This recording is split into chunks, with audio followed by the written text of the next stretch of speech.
Have you ever wondered how much of your daily habits are in line with Stoic philosophy? Stoicism, an ancient Greek philosophy, emphasizes the development of self-control and resilience as a means to overcome destructive emotions. It's a way of life that guides us to lead a balanced and fulfilled existence. In today's fast-paced world, Stoic principles can act as a compass, helping us navigate through the myriad of decisions and actions we make every day. But are we truly living according to these principles, or are some of our habits anti-Stoic, steering us away from the path of tranquility and wisdom? In the course of this discussion, we will uncover 7 habits that contradict the Stoic philosophy. These are habits that we might unknowingly practice daily, habits that can disrupt our peaceful existence and hinder personal growth. By identifying and understanding these habits, we can make conscious efforts to eliminate them from our lives. Let's dive into these anti-Stoic habits that might be lurking in your daily routine. The first anti-Stoic habit is reacting instead of responding. Now you might be thinking, what's the difference? Well, it's quite simple yet profound.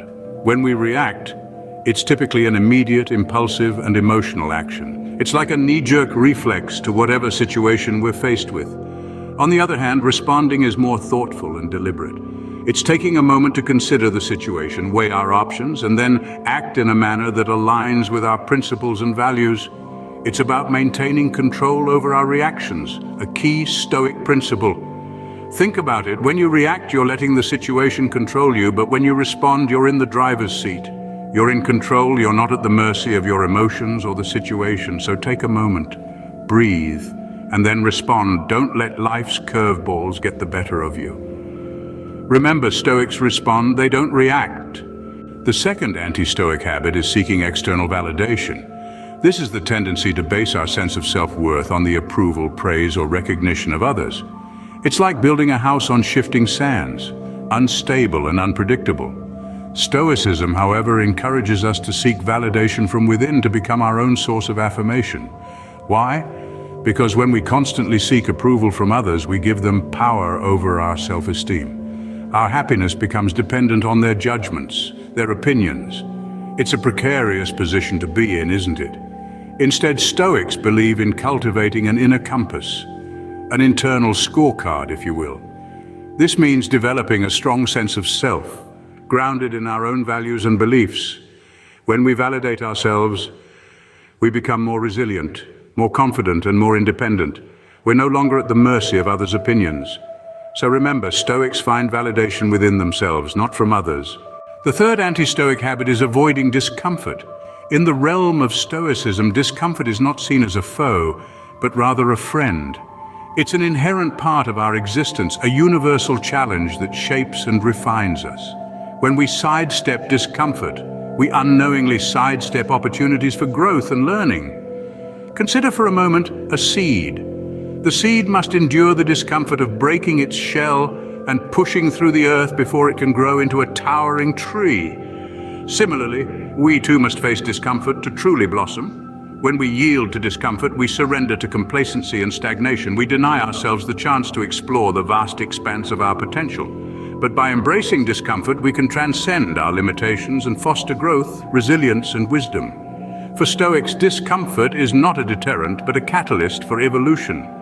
Stoics understand that discomfort is a part of growth. The fourth anti-Stoic habit is being ruled by emotions. Stoicism teaches us the importance of emotional control, of harnessing our feelings and not letting them dictate our actions. Emotions are powerful, capable of swaying us in directions we may later regret. When we allow our emotions to rule us, we risk losing our rationality, making decisions that may not be in our best interest. We become like ships in a storm, tossed about by the waves of our feelings.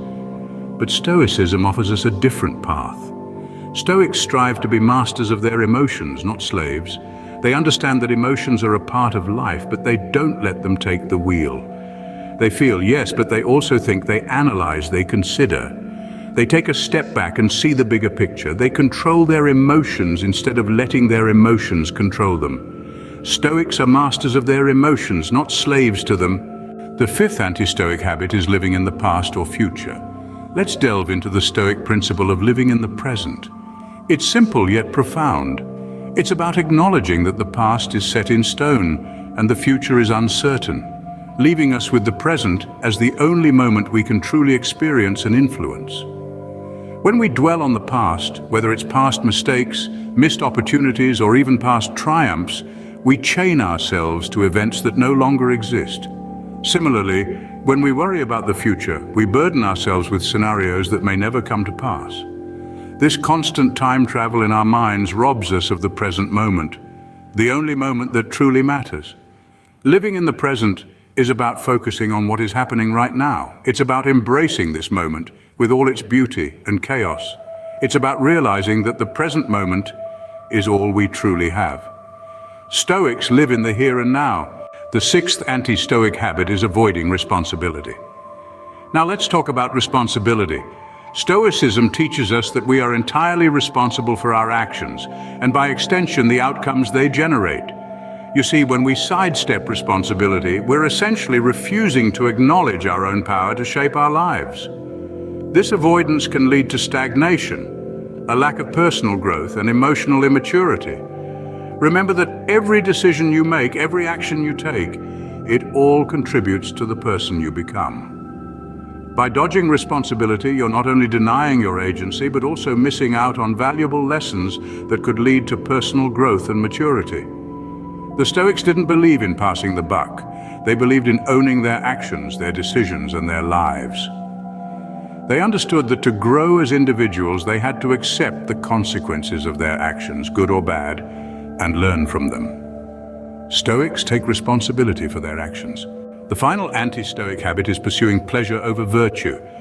Stoicism at its core values virtue above all. It's about discerning what's truly important in life, and that's not transient, fleeting pleasures. Now, don't get me wrong, there's nothing inherently wrong with pleasure. But when it becomes the driving force of our actions, we risk losing sight of our values and principles. Imagine your life as a ship with pleasure as the wind and virtue as the compass.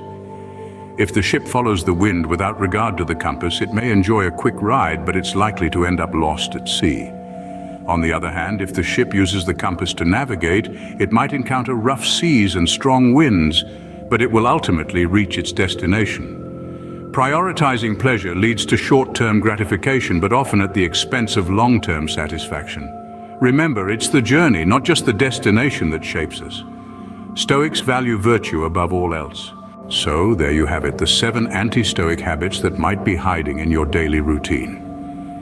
We've embarked on a journey traversing the terrain of these habits that stand in direct opposition to Stoic principles. Each one represents a potential roadblock on our path towards living a more Stoic life. Let's take a moment to recap what we've discussed. We began with reacting instead of responding, a habit that can catapult us into a world of unnecessary stress and conflict. By cultivating mindfulness and patience, we can shift from knee-jerk reactions to thoughtful responses, aligning ourselves more closely with Stoic ideals. Next, we delved into the pitfall of seeking external validation. Stoicism encourages us to look inward for approval, to find peace and satisfaction within our own actions and choices. This self-validation is a strong foundation upon which to build a Stoic life. We then discussed the avoidance of discomfort, a pattern that stifles growth and resilience. Stoicism teaches us to embrace discomfort as a path to personal development, to view challenges not as hindrances but as opportunities for growth. The fourth habit we explored was being ruled by our emotions. In contrast, Stoicism advocates for equanimity, the ability to remain calm and composed regardless of the circumstances. Living in the past or future was our fifth anti-Stoic habit. Stoicism, however, reminds us to stay rooted in the present, to engage fully with the here and now. Next, we examined the habit of avoiding responsibility. Stoicism, on the other hand, encourages us to take ownership of our actions and their consequences. Finally, we looked at pursuing pleasure over virtue, a habit that can lead us astray from Stoic values. Stoicism promotes virtue as the highest good, a beacon guiding us towards a fulfilled and meaningful life. These 7 anti-Stoic habits can subtly weave themselves into our daily routines. Recognizing them is the first step towards aligning ourselves with Stoic principles, towards living a life of balance and fulfillment. Remember, Stoicism isn't about perfection, but about continual growth and self-improvement. Start small and gradually remove these anti-Stoic habits from your life. Embrace the Stoic way.